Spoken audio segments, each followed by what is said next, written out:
Now, what's going to happen in most churches this morning is that a preacher is going to come up and he's going to share the entire story of the resurrection, of Jesus' sacrifice, his crucifixion, the hands of the Romans and the Jewish authorities, and then his resurrection.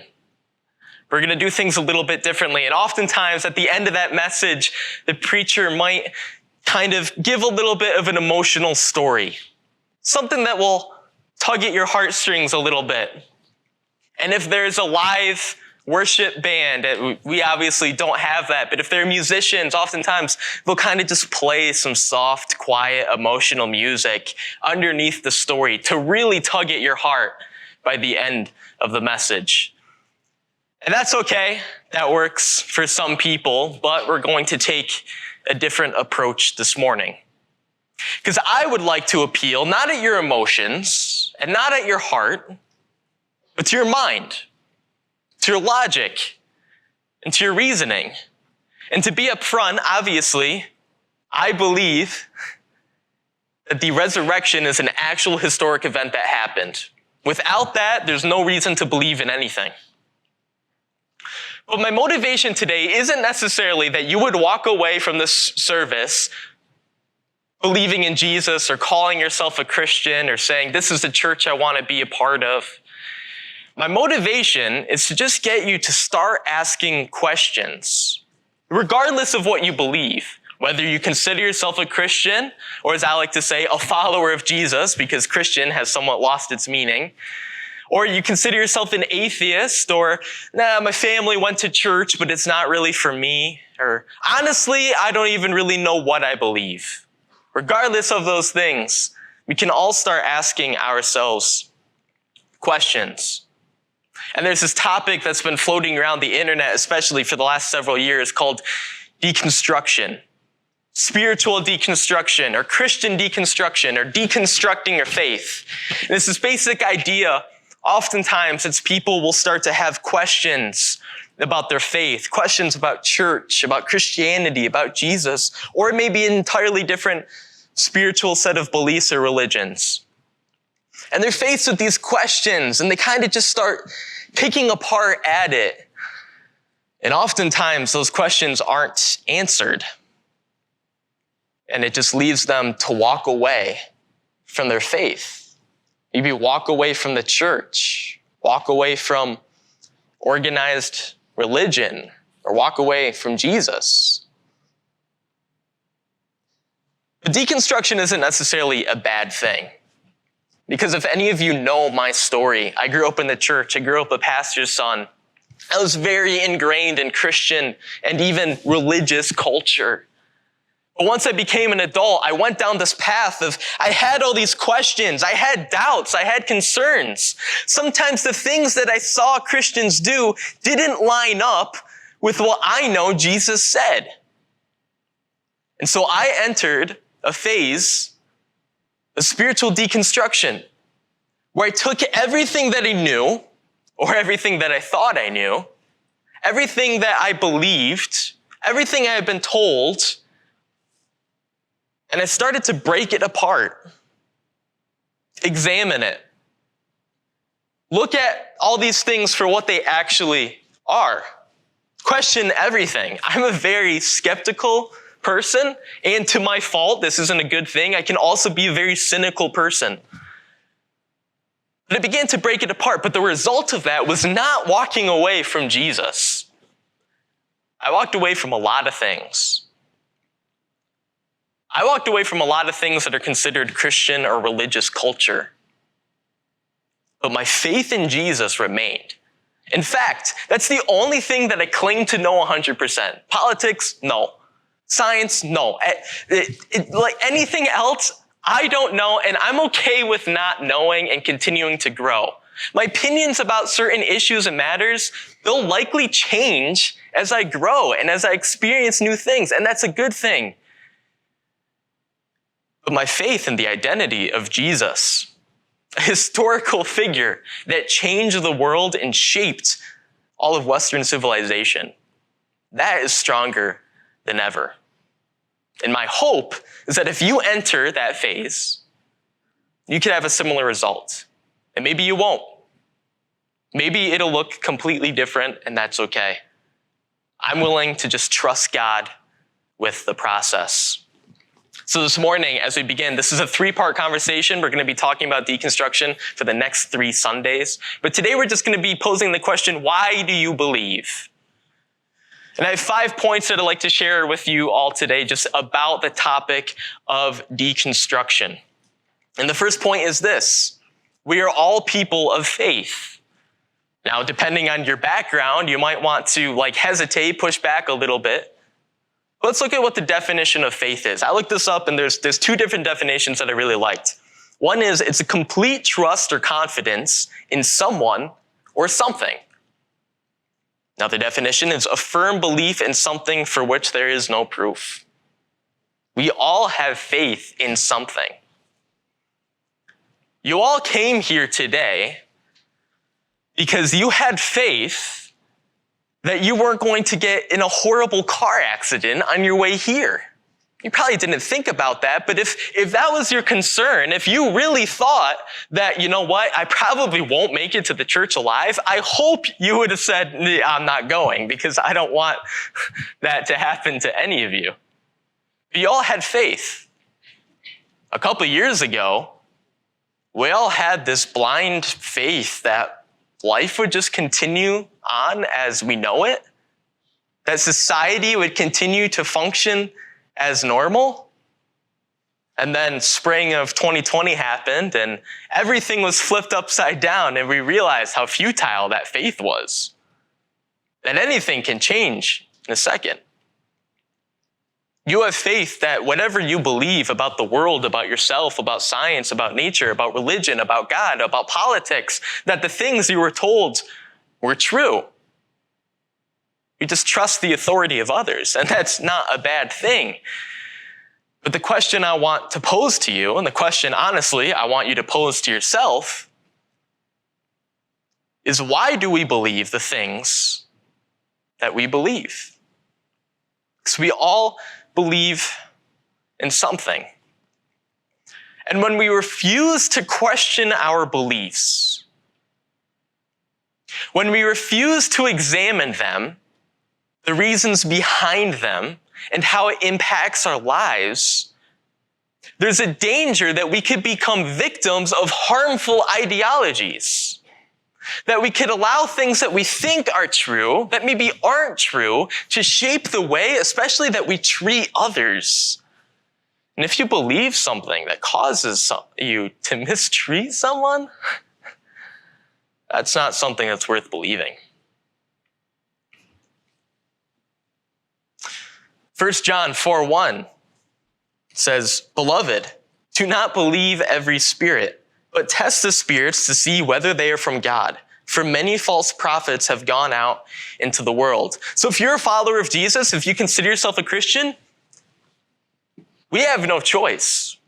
We have to test the things that we believe, because there are false beliefs and ideas out there. And we can't let ourselves become victim to them. And maybe you're not a Christian. Maybe you're not a believer. There's still fake news out there. There's still harmful beliefs and ideologies. You need to test them. We know that people are trying to intentionally deceive us. And that's not a dig at any one political side or whatever. It's a dig at both of them, honestly. Everyone has an agenda. There is a motivation behind every news article and story that is shared with us. We have to examine them so that we don't fall victim to false beliefs. And for the Christians, we are expected to mature in faith. The problem that often happens with followers of Jesus in the church is that they make a decision, I'm going to give my life to Jesus, I'm coming to him in faith, and then they never grow. They never mature. Honestly, if you read the teachings and the instructions of Paul to the early church, he warns against getting new, immature believers really involved in something because their faith hasn't matured enough to a point where they can fully understand everything that they believe and why they believe it. Ephesians 4:14 Paul wrote, then we will no longer be infants, tossed back and forth by the waves and blown here and there by every wind of teaching and by the cunning of craftiness of people and their deceitful scheming. So people aren't sure what you believe. I highly recommend you take a second look at the things you believe.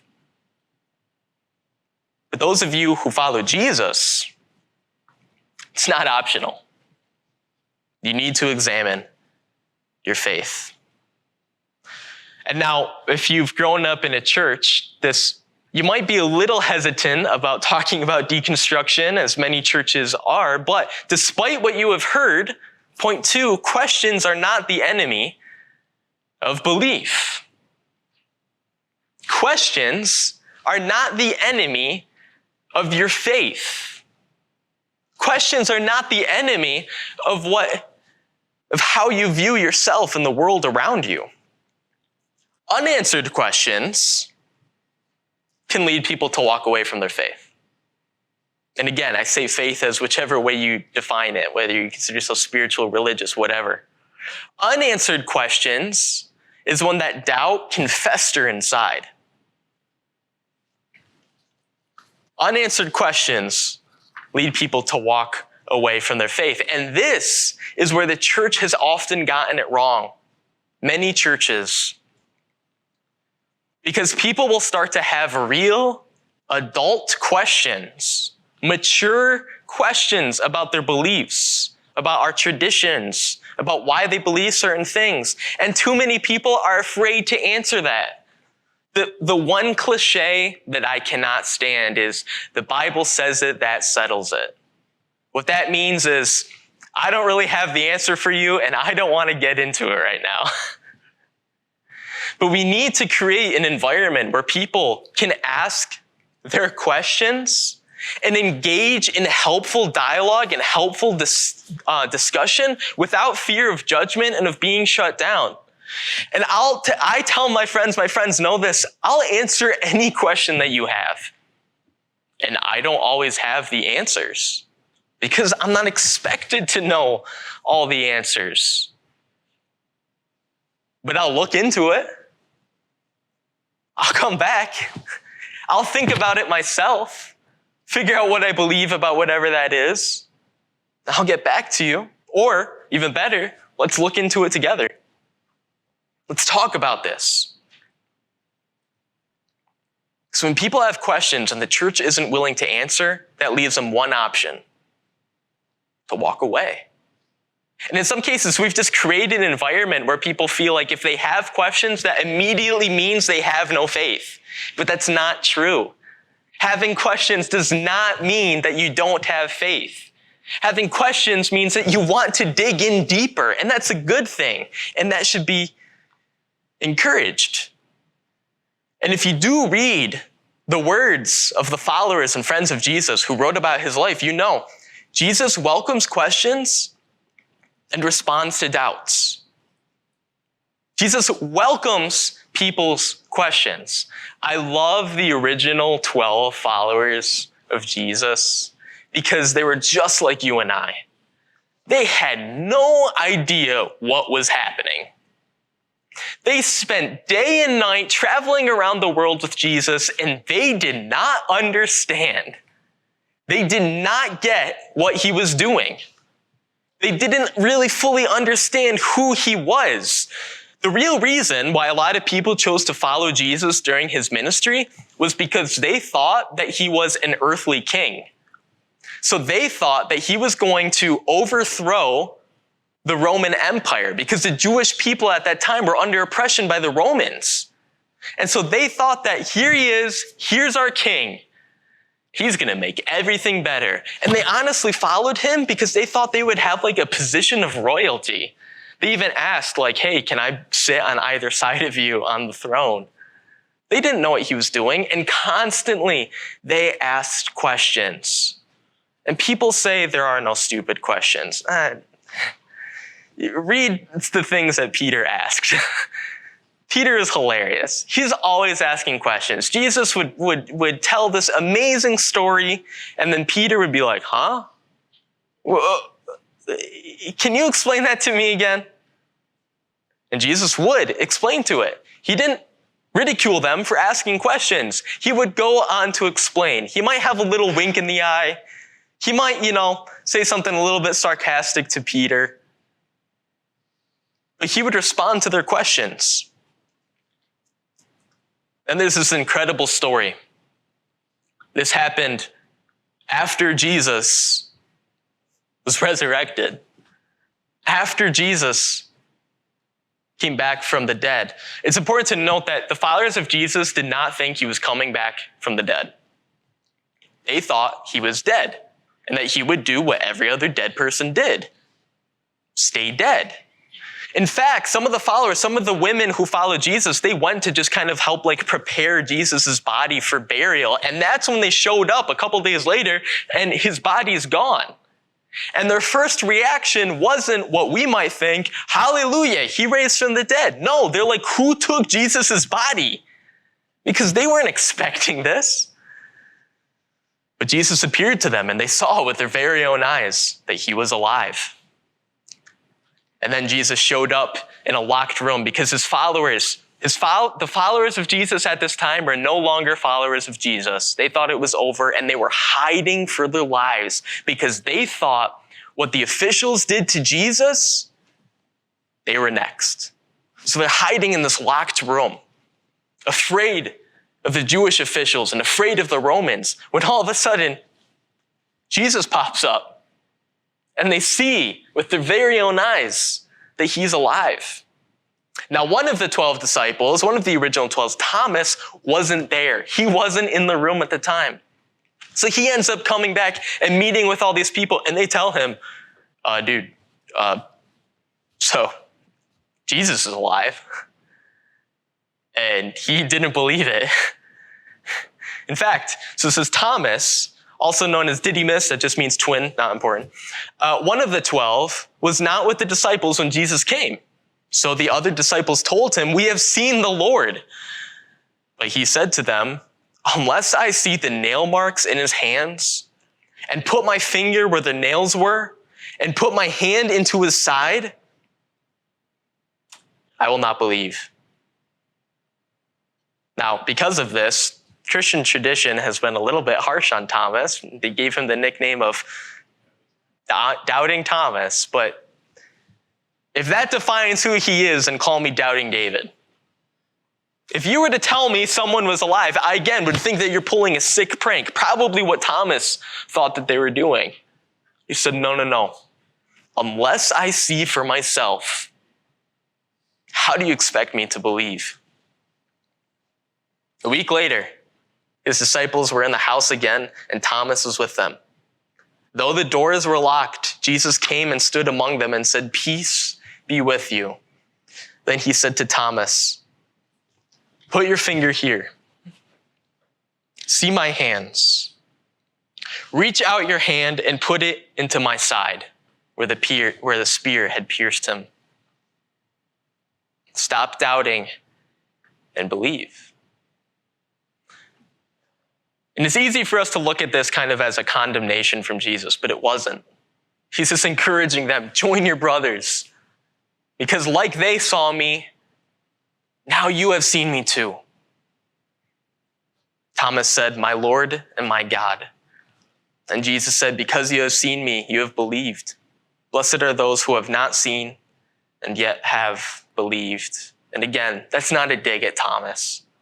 Because Jesus never expected people to believe in him based on blind faith. If that's what he wanted, he would have just disappeared to heaven.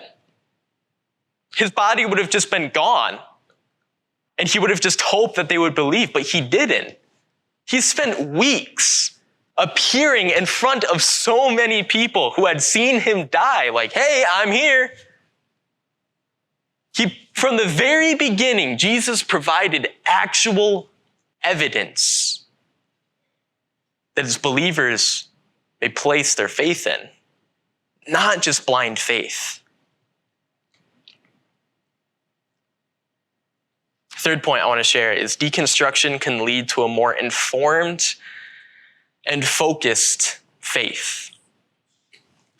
The problem that we face is that these events that we read about, this event that we're celebrating, happened 2,000 years ago.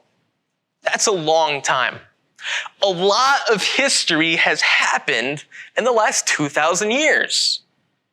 And the problem is the natural instinct of humans, and you know this, is to mess everything up. And not always on purpose, but it's just what we do. How often have any of you just found yourself saying, man, I just screw up everything I touch, don't I? It's natural. We're only human.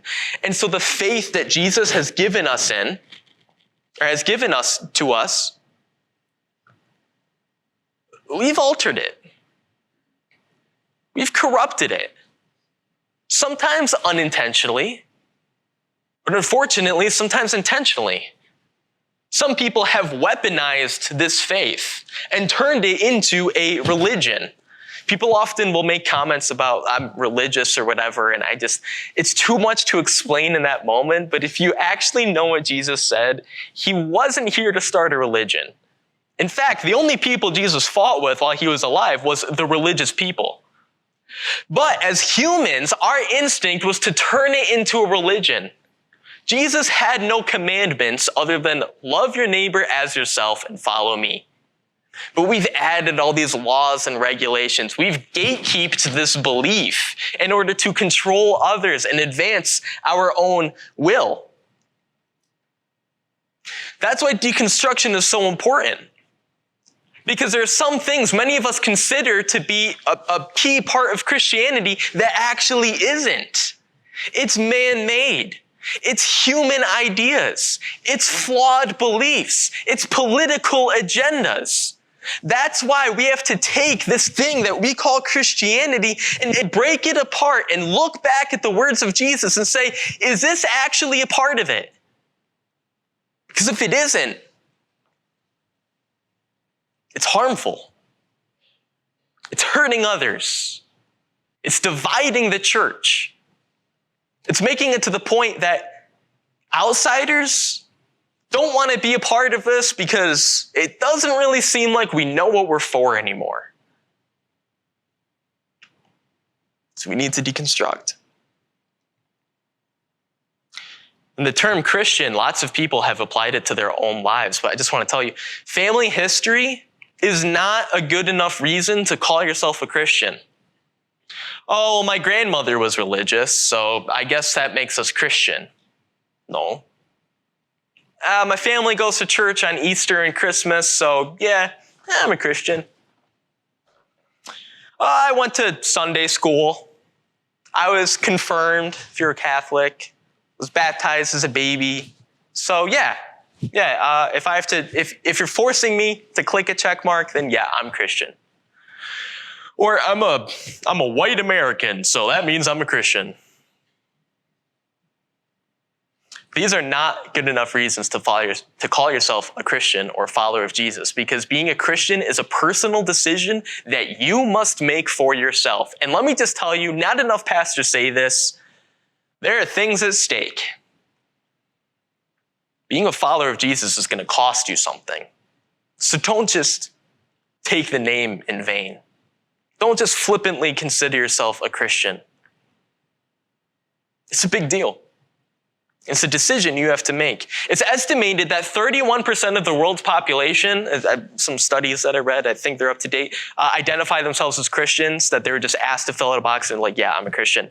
I guarantee you, 31% of the world's population are not following Jesus. Because if the thing that defines a Christian is that they obey Jesus' one commandment, love others the way that I loved you.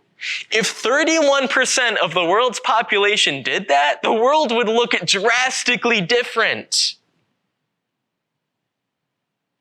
If 31% of the population actually treated each other with love first before anything else, why would anyone resist?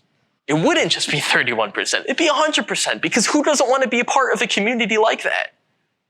But too many people call themselves a Christian without actually knowing why and what they believe.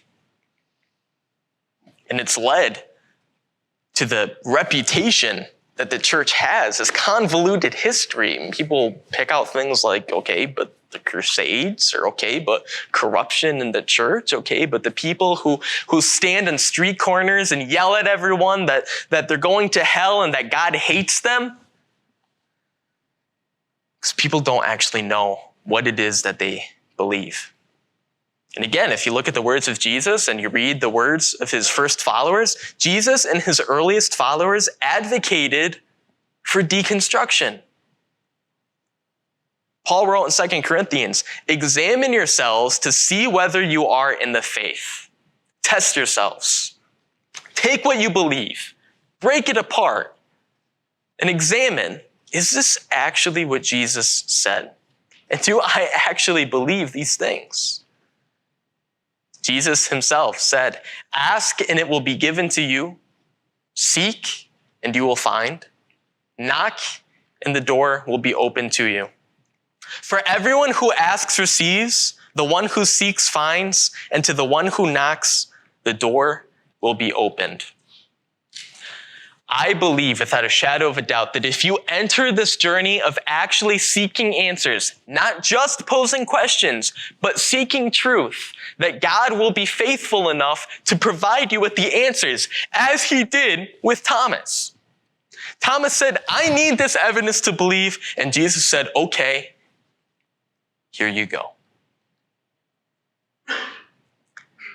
So that's why I believe if you're not a Christian or a follower of Jesus or whatever, that if you actually start, I'm not afraid of you coming out the other side of spiritual, this deconstruction, believing something else. Because I believe the truth is out there.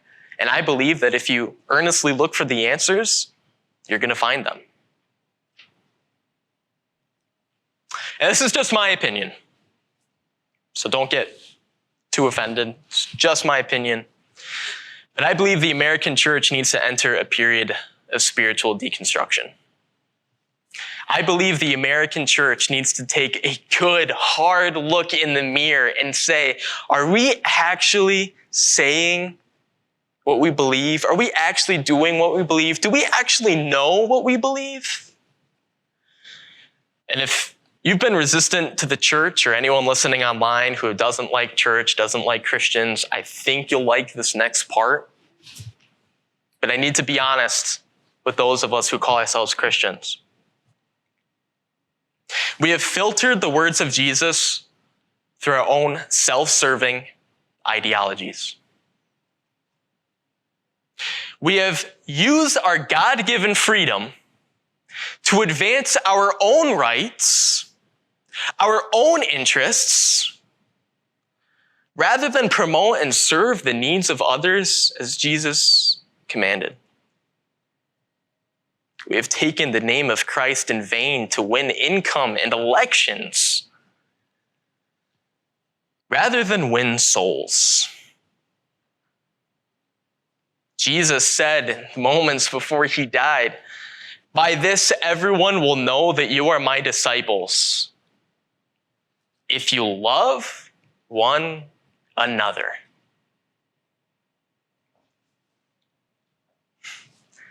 Is that how we're known today? Honestly. For those of you who are outside the church, is that how you view us? When you log onto Facebook or Twitter, is that how people are talking about Christians?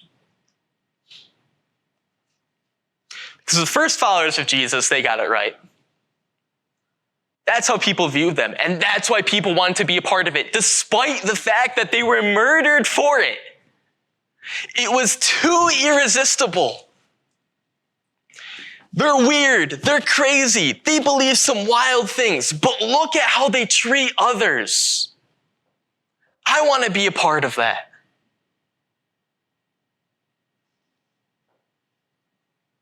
We've lost our way. And we need to deconstruct, many of us. But I want to give a point of warning. You have to be careful. Because deconstruction is better done with a screwdriver than a hammer. If you have a valuable object that is broken, your first instinct, hopefully, isn't to go after it with a hammer. Why? You're just going to make matters worse. You're going to break it. What are you going to be left with? Broken pieces and a mess, and you didn't solve anything. But if it's valuable enough that you want to try to fix it, use a screwdriver. You take it apart. You examine the pieces. You figure out what parts are broken, what parts need to be discarded, what parts need to be replaced, and what parts need to remain there. This is obvious. I don't think anyone's going to be surprised by this next statement, but a screwdriver deconstructs. A hammer destroys. You use it to destroy. Your faith, again, however you define it, just the way that you view yourself, your own personal identity, the world around you, that is so valuable. Regardless of what you believe, that's what makes you, you. That's what defines how you live your life and how you treat others and how you view your hopes and dreams. That is too valuable to be smashed with a hammer. And too often when you hear people talking about deconstruction, they're not deconstructing. They're destructing. They're demolishing. And what happens? They're left angry and confused. They're left with a bunch of broken pieces and nothing is solved. They're left worse off than they were before. That's not the goal. You want to come through that tunnel feeling better than you did before. That's why you need to be careful. Last point. The ramifications of the story of Jesus are too great to be ignored. Maybe you're not sure what you believe. I just want to pose a simple question. If it's true, if a man, a day laborer turned rabbi, who was murdered by the Roman Empire, actually came back and appeared to people after his death, wouldn't that change things? Wouldn't that change how you view yourself? How you view the world? How you view others? How you just view life and death in general? So many people were convinced of its truth and its accuracy that they were able to die for it.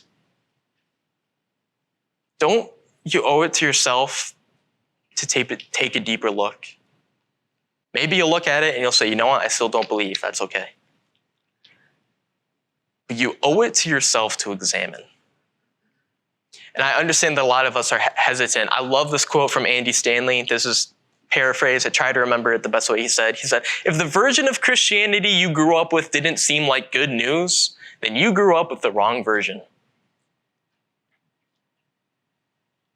So many of us grew up with a version of Christianity or see a version of Christianity that it does not seem like good news. So why would I even want to start asking those questions? But to the first followers of Jesus, it was such good news that they were willing to die for it. Horrible deaths. They didn't gain anything on earth. They sold their possessions. They treated people who mistreated them with love, and they forgave them. Who would do that? Why would you do that? Other religious beliefs, if you look at their history, the people who promoted those beliefs is because they gained something on earth.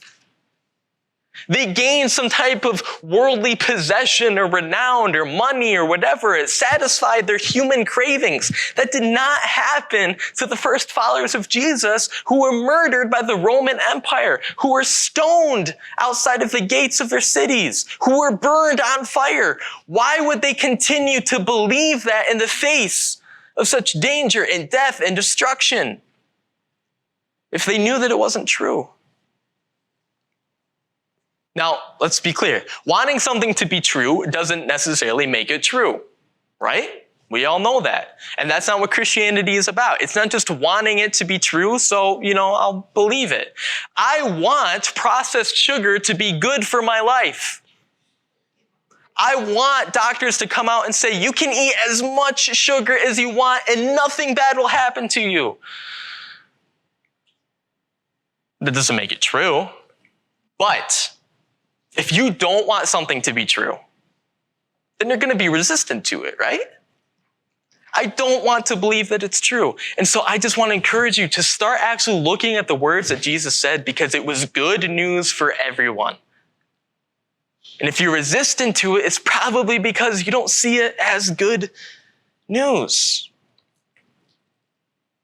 But it was good news to everyone. In fact, the only people who rejected the message of Jesus were the religious elite who used laws and tradition and beliefs as a weapon to control others. That was the only people in the first century who rejected it. And if you don't like Christians, I guarantee you don't like religious elite people. But to everyone else, it was good news. To everyone else, it meant that you were forgiven and there's nothing you have to do. There are no laws. There's not traditions you have to follow. There's no commandments that you have to obey. He forgave you before you even asked for it. And there's nothing you can do to deserve it because it's freely given. How is that not good news? When presented in its raw and original context, the message of Jesus is good news for every person on earth. It was such good news, again, that the followers of Jesus were willing to die for it. So we have to ask ourselves, is there any truth to it? Now, if you want to dig deeper into this, I have to tell you, you can't come to an informed conclusion about the identity of Jesus without reading the testimonies of Matthew, Mark, Luke, and John. And I got to tell you, these are separate documents. The unfortunate thing is that we now view the Bible as one book. It's not. It's a collection of ancient documents, some ancient Jewish scriptures, some letters by the followers of Jesus, and eyewitness testimonies about the life of Jesus collected together. So you can't say, well, I don't like this one thing in the Bible, so that means I don't like any of it. No. It's like reading a newspaper. You don't like one article, guess what? There's other journalists. Doesn't mean everything in it is wrong. Doesn't mean anything is it you have to hesitate against. So we have to ask if these documents that people are willing to die for have any truth to them. And if they do, then come on, that's a game changer. You gotta read the only documents that have survived today, again, because people were burning these letters and murdering the people who wrote them. We have to read these if you want a greater understanding of who Jesus is. And if you're new to the Bible, if you're new to Scripture, I just want to give you a quick breakdown of what these are.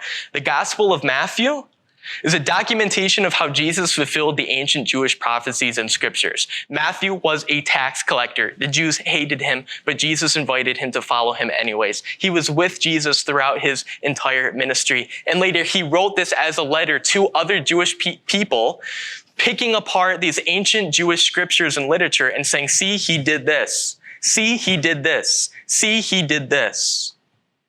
The Gospel of Mark. Mark wasn't one of the original followers of Jesus. He began to follow Jesus after his death, but he went around with Paul. You guys all know Paul and Peter.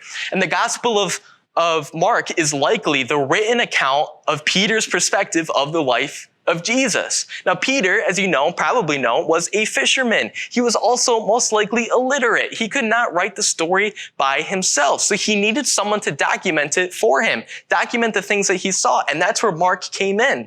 And the Gospel of Mark is the shortest gospel, and it's all action. It's what you would expect from a fisherman telling a story. The Gospel of Luke. Personally, this is my favorite gospel. Luke was a doctor. He, again, followed Jesus after the events of the resurrection. He heard the news. He begins it. It's a letter to some wealthy believer, and it's a thorough investigation of the events of the life of Jesus using specific details and eyewitness accounts. If you read the Gospel of Luke, you'll be like, why did he include so many things? That's because he was writing it to someone who knew these people, knew these events, knew these places. He's pretty much challenging whoever's reading it, fact check me, I dare you. In the Gospel of John, John is one of the followers of Jesus during his life, and he's honestly probably Jesus' best friend. He knew him better than anyone else, and has the greatest explanation and understanding of the nature of Jesus, written by the man who probably knew him the best. He was the first person in human history to ever utter the words, God is love. Said after watching Jesus, after watching what he did, after hearing his words, the only conclusion I can come to about God is that he is love. It's important to note that sometimes people who don't really know what they believe, but they consider themselves spiritual, you'll ask them, okay, well, what is God? Well, God is love. God is love. That only exists in this context. That's a Christian idea. That's a Jesus idea, and it originated with this. So I encourage you, read these books. I don't want to meddle a little bit. I have some questions that I want you to take home. I want you to research. I want you to wrestle with. These are the questions, honestly, that I ask myself and why I have the faith in Jesus that I do. First question, how did ancient Jewish texts written hundreds of years before the birth of Jesus correctly predict specific details surrounding the life and death of Jesus? This is extraordinary if you know history. How was Jesus able to prophesy the destruction of the Jewish temple 40 years before it happened? The Jewish temple was this amazing monument with stones that are massive, virtually impossible for anyone to think that it could be destroyed. But he said, no. Every stone in this building is going to be overturned and thrown down that mountain. Not one will be left standing. And people were furious. That's one of the reasons why the Jewish people want to kill him, because that was blasphemy and it's impossible. Fast forward 40 years, Jewish zealots tried to rebel against the Roman Empire. Not really a great idea considering the massive size and resources of the Romans. And they go through and they wipe out the city. And they use so many men and horses and tools to destroy the building and toss the stones. In fact, if you go to Jerusalem, those massive stones are still there because they can't be moved. How on earth did Jesus predict that so specifically and correctly? We've talked about this, but what would cause the same group of men and women who betrayed, denied, disavowed, and abandoned Jesus at the moment of his death to later willingly be persecuted, beaten, jailed, and murdered to spread the news of an upside down, backwards, sacrificial, self-denying, others first kingdom? What would cause them to do so? Again, they did not really gain anything. It wasn't like they're saying, hey, Jesus said that you have to give me money. In fact, no, all the first followers of Jesus sold all their possessions and gave it to the poor. Why would you be willing to die for that? And then this is history's greatest mystery. I want you to know I love reading books by atheists. I do. It's interesting to hear their perspectives, and it's interesting trying to hear their explanation. I just read an entire book of an atheist first century scholar who tried to answer this question, and his conclusion was, I don't know. History's greatest mystery. No one can answer this unless you actually think the event of the resurrection happened, okay? How and why did a tiny, outlawed Jewish sect of followers of a crucified carpenter turned rabbi, birthed in the armpit of the Roman Empire, defy death and expand to become the leading belief system in the empire that once attempted to destroy it. And mind you, this all happened before the creation of the Bible. A lot of scholars, they say, well, it was the Bible. No, it expanded so much that Constantine, the year 300 something, ended up legalizing Christianity because there were so many Christians. He couldn't even stop it at that point. So what happened in those first 300 years? How on earth did it grow to be the size that it was? That later on, he legalized it and he actually funded Christian scholars to come out of the caves, come out of the holes they're hiding with these sacred documents that they had given up their lives to protect, read them and organize them and bind them in what we now know as the Bible. How on earth did that happen? I went to Italy a few months ago, traveled around Rome. There's crosses everywhere. There's statues of Jesus and his disciples everywhere. There's massive, gorgeous, beautiful cathedrals in the same city that once murdered them.